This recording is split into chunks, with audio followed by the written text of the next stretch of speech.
Good morning everyone. Zoology की इस online class में आप सभी का स्वागत है। मैं इंसराज परिहार, असिस्टेंट प्रोफेसर जूलॉजी।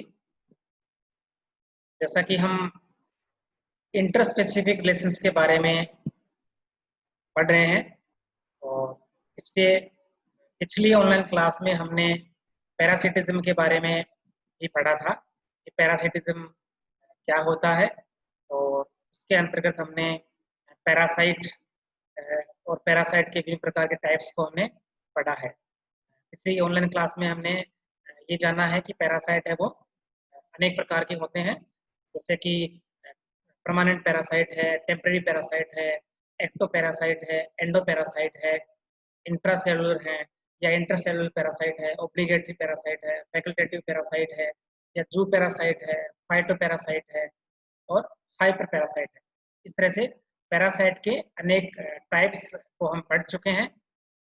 आज का हमारा टॉपिक जो है वो पैरासिटिज्म पार्ट 2, यानी इस पैरासिटिज्म के अंतर्गत ही जो पैरासिटिक अडेप्टेशन जो पाए जाते हैं, यानी जो परजीवी होते हैं, उन परजीवियों में परजीवी जीवन जीने के लिए जो विशेषताएं पाई जाती है, जो लक्षण पाए जाते हैं, जो खूबियां पाई जाती है, उन्हें हम पैरासिटिक अडेप्टेशन कहेंगे, यानी परजीवी अनुकूलन।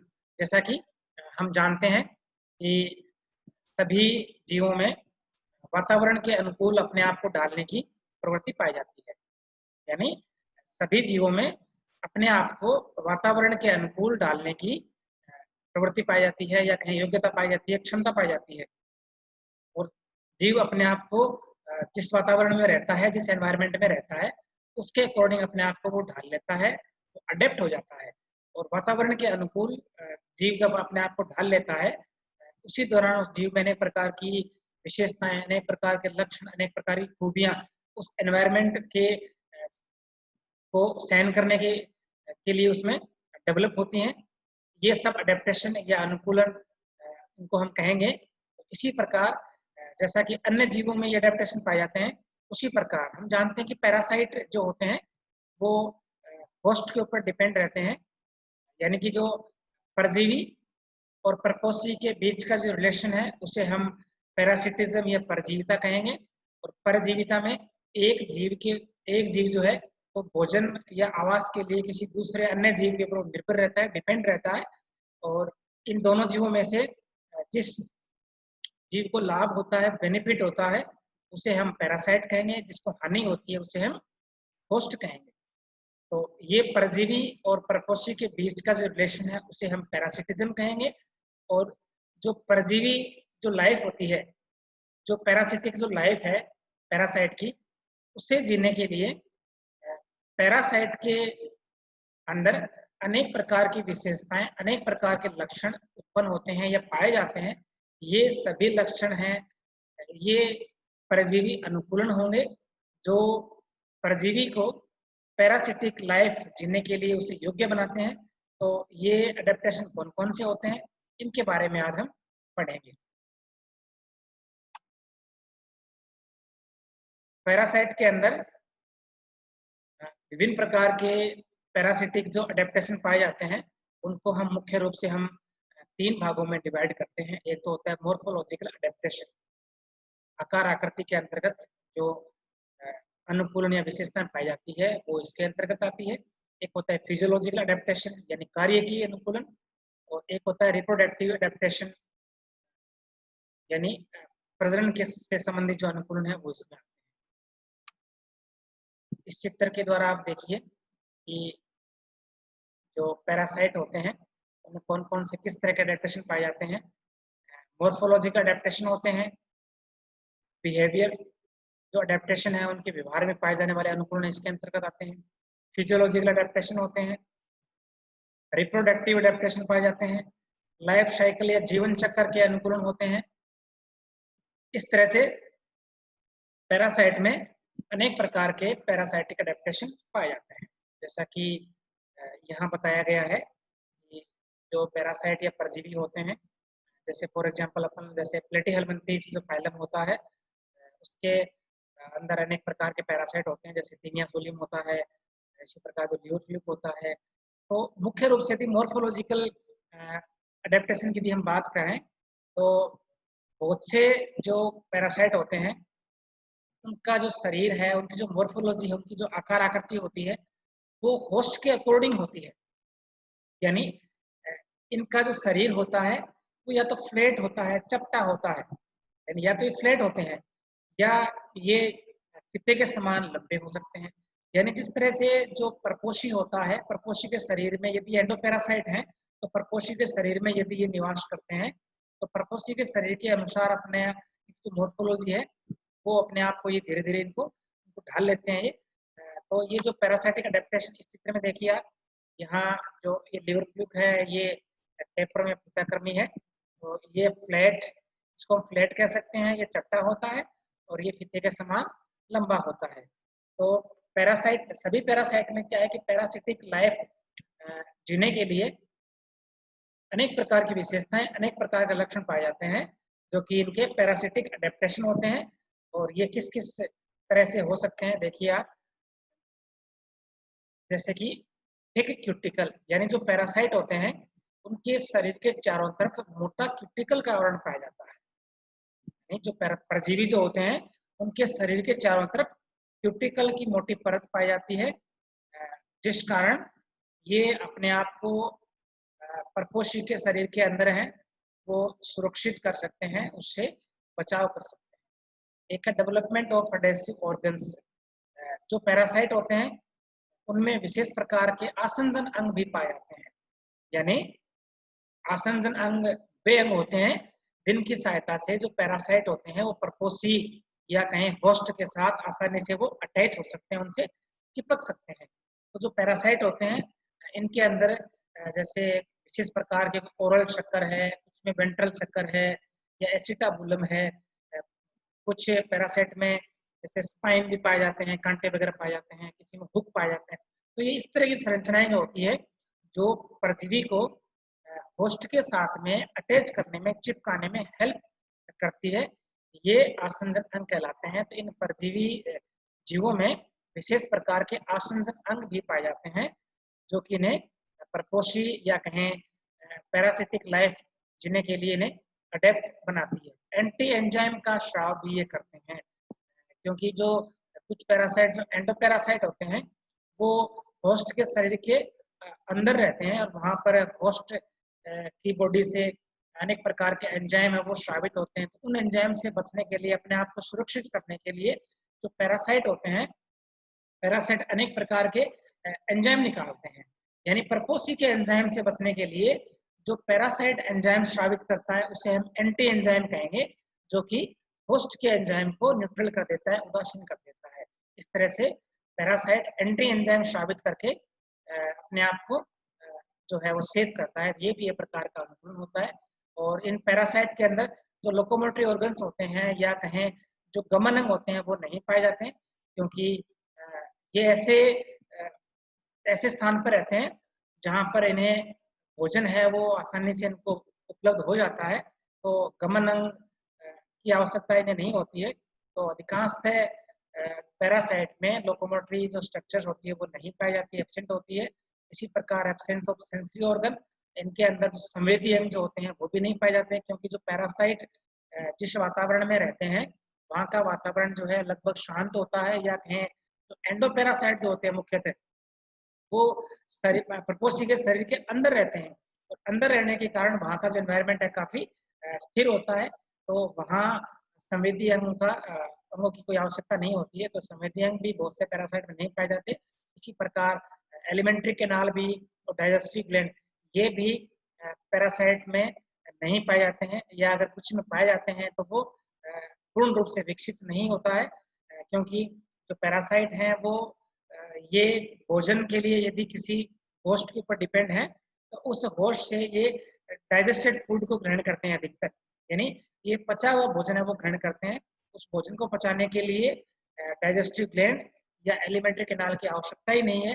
अतः बहुत सारे पैरासाइट में एलिमेंट्री कैनाल और डाइजेस्टिव जो ग्लैंड्स है वो नहीं पाई जाती। इसी प्रकार जो कुछ पैरासाइट हैं जो कि परपोषी के शरीर के यदि अंदर रह रहे हैं तो वो ऐसी जगह रहते हैं जहाँ पर ऑक्सीजन है वो कम होती है या नहीं होता है, तो उस कारण वहाँ ये ऑक्सीजन की अब्सेंस में ये रेस्पिरेशन करते हैं, उसे हम अवायवीय श्वसन कहेंगे। और उसी प्रकार इनमें नर्वस सिस्टम जो होता है वो भी लेस डेवलप होता है, तंत्रिका तंत्र भी इनका अल्प विकसित होता है। कॉम्प्लेक्स कॉम्प्लेक्स रिप्रोडक्टिव सिस्टम, यानी जो पैरासाइट होते हैं इनकी लाइफ जो होती है बहुत ही वैसे कठिन होती है, क्योंकि ये होस्ट के ऊपर डिपेंड रहते हैं। कुछ तो पैरासाइट ऐसे होते हैं जो एक से अधिक प्रकोष्ठों के ऊपर अपना जीवन यापन करते हैं, यानी इनकी जो लाइफ होती है वो डाइजेनेटिक या ट्राइजेनेटिक टाइप की होती है, यानी इनका जीवन चक्र है वो 2 प्रकोष्ठ या 3 प्रकोष्ठ में पूर्ण होता है। तो अगर प्रथम प्रकोष्ठी यदि अवेलेबल हो गया तो हो सकता है कि इनको दूसरा होस्ट है वो अवेलेबल नहीं हो, या तीसरा जो होस्ट है वो अवेलेबल नहीं हो रहा, या होस्ट की मृत्यु होगी। तो कहने का मतलब ये है कि जो परजीवी जो होते हैं इनकी लाइफ काफी कठिन होती है, असुरक्षित होती है, कभी भी इनकी मृत्यु हो सकती है। इस कारण क्या होता है कि प्रकृति ने इन्हें जो इनका जो रिप्रोडक्टिव सिस्टम है वो बहुत ही कॉम्प्लेक्स प्रकार का दिया है। बहुत से जो पैरासाइट होते हैं वो तो द्विलिंगी होते हैं और नर और मादा जननांग एक में ही पाए जाते हैं, और इनके जो जननांग होते हैं वो अधिक विकसित होते हैं। अत्यधिक संख्या में ये एग का प्रोडक्शन करते हैं, हजारों की संख्या में ये अंडों का उत्पादन करते हैं। इसी प्रकार यूट्रस जो होता है वो काफी बड़ा होता है। पोलियम्ब्रियो पाई जाती है, यानी एक ही जरण कोशिका से अनेक जो एम्ब्रियो हैं वो उत्पन्न करते हैं। बहुभ्रूणता यानी बहुत सारे एम्ब्रियोज को उत्पन्न करना, जैसा कि जो फेसियोला हेपेटिका या लिवर फ्लूक जो होता है उसमें जो रेडियल लार्वा होता है वो रेडियल लार्वा भी उत्पन्न करता है, सर्केरिया भी उत्पन्न करता है। इसी प्रकार सर्केरिया लार्वा से मेटा सर्केरिया उत्पन्न होता है, यानी लार्वा भी लार्वा उत्पन्न करता रहता है। तो ये पोलियम्ब्रियोनी है, और इनके अंदर पार्थेनोजेनेसिस भी पाया जाता है, अनिश्चित जनन भी इनमें पाया जाता है। इसके अलावा जो पैरासाइट्स होते हैं, इन पैरासाइट्स में अनेक प्रकार के लार्वा बनते हैं, इनकी सिस्ट भी बनती है, उनका डिस्पर्सल या वितरण भी होता है। यानी ये जो लार्वा है या जो कुट्टी या सिस्ट जो होता है वो खाने पीने की सामग्री के द्वारा, फ्रूट्स के द्वारा है या पानी के द्वारा है, ये अन्य जीवों को संक्रमित करते हैं। इस तरह से इनकी जो अगली पीढ़ी होती है या कहें जो अंडे या लार्वा है उनका वितरण भी अत्यधिक होता है। एसेक्सुअल रिप्रोडक्शन भी पाया जाता है, यानी जो पैरासाइट होते हैं वो इनकी जो लाइफ में अलैंगिक जनन भी पाया जाता है। इस तरह से पैरासाइट की लाइफ में अनेक प्रकार की विशेषताएं, अनेक प्रकार के लक्षण होते हैं जो कि पैरासिटिक इन लाइफ जीने के लिए इन्हें अडेप्ट करते हैं। जैसा कि मैंने बताया, इनमें मोटा क्यूटिकल पाया जाता है, अनेक प्रकार के आसंजनक पाए जाते हैं, ये एंटी एंजाइम का स्राव करते हैं। इनमें locomotory organ, sensory organs, alimentary canal, digestive glands ये सभी एब्सेंट होते हैं, और ये अवायवीय श्वसन करते हैं। और लेस डेवलप नर्वस सिस्टम पाया जाता है, रिप्रोडक्टिव सिस्टम वेल डेवलप होता है, कॉम्प्लेक्स होता है, पोलियम्ब्रियोनी में पाई जाती है, पार्थेनोजेनेसिस की क्रिया है वो भी इनमें पाया जाता है। इनका सिस्ट के द्वारा या कहें एग के द्वारा या लार्वा के द्वारा इनका वितरण या डिस्पर्सल होता है, और इनमें एसेक्सुअल रिप्रोडक्शन भी इनमें पाया जाता है। यानी पैरासाइट में अनेक प्रकार के विशिष्ट जो हैं लक्षण, स्पेशल इनके में कैरेक्टर पाए जाते हैं जो इन्हें परजीवी जीवन जीने में के योग्य बनाते हैं। इस चित्र में आप देखिए ये टीनिया सोलियम है, और इसके अगर भाग पर ये जो स्पोलेट्स हैं और यहाँ जो हुक वगैरह पाए जाते हैं, यानी ये जो हुक वगैरह होते हैं ये सभी एक प्रकार के ये जो आसंजन अंग होते हैं, और प्रकार का मोटा क्यूटिकल का आवरण उनकी बॉडी के चारों तरफ तो पाया जाता है। ये क्यूटिकल है जिसमें कंटिकाएं वगैरह भी पाई जाती है, ये भी इनको प्रपोसी के साथ अटैच कराने में, चिपकाने में हेल्प करती है। ये देखिए आप टीनिया सोलियम का अग्र भाग जिसको लेप जो होता है उसकी संरचना है, और ये प्रकार का आसंजन अंग है। तो जैसे कुछ में ओरल शक्कर का पाया जाना, एसिटाबुलम का पाया जाना, ये होस्ट के साथ में अटैच करने वाले, चिपकाने वाली संरचनाएं होती है। प्लेटीहेल्मिन्थेज में जैसे कि मैंने बताया कि जैसे टीनिया सोलियम है, लिवर फ्लूक है, जैसे पैरासाइट होते हैं जिनमें इस तरह के जो, जैसा कि मैं बता चुका हूँ आपको, डाइजेस्टिव ग्लैंड है, एलिमेंट्री कैनाल है, ये नहीं पाए जाते, ये एब्सेंट होते हैं। रिप्रोडक्शन के बारे में बात कर चुके हैं, क्योंकि इनका जो रिप्रोडक्टिव सिस्टम जो होता है वो वेल डेवलप होता है, कॉम्प्लेक्स टाइप का होता है, अनेक प्रकार के अनेकों की संख्या में ये जो है वो एग का प्रोडक्शन करते हैं। ये देखिए आप फेशियल हाइपेटिका का ये रिप्रोडक्टिव सिस्टम है, बहुत ही कॉम्प्लेक्स टाइप का। ये वेलिंग ही होता है एक ही जीव के अंदर, इसमें मेल और फीमेल दोनों के इसमें जननांग इसमें पाए जाते हैं। इस तरह से हमने देखा कि जो पैरासाइट जो होते हैं, जो कि होस्ट के ऊपर डिपेंड रहते हैं भोजन के लिए या आवास के लिए, तो इन पैरासाइट में परजीवी जीवन जीने के लिए जो विशेषताएं या लक्षण पाए जाते हैं उन्हें हम पैरासिटिक अडेप्टेशन कहेंगे, परजीवी अनुकूलन कहेंगे। और ये परजीवी अनुकूलन इन पैरासाइट को एक अच्छी लाइफ जीने के लिए, एक सुटेबल लाइफ जीने के लिए आवश्यक होते हैं। और ये जो पैरासिटिक जो अडेप्टेशन होते हैं इनके बिहेवियर में हो सकते हैं, इनकी लाइफ साइकिल में हो सकते हैं, और इनके रिप्रोडक्शन में हो सकते हैं, या मॉर्फोलॉजी में पाए जाते हैं, या फिजियोलॉजी में पाए जाते हैं। यानी कहने का मतलब है कि ये जो अडेप्टेशन है इन पैरासाइट की शरीर में होने वाली विभिन्न प्रकार की जो क्रियाएं हैं, तो किसी में भी ये अडेप्टेशन हो सकते हैं। और ये अडेप्टेशन इन परजीवियों को परजीवी जीवन जीने के लिए सक्षम बनाते हैं, इनको योग्य बनाते हैं, जिस कारण ये जो पैरासाइटिक लाइफ है वो आसानी से जी सकते हैं। प्रकार आज की इस ऑनलाइन क्लास में हमने पैरासिटिक अडेप्टेशन के बारे में पढ़ा। Thank you.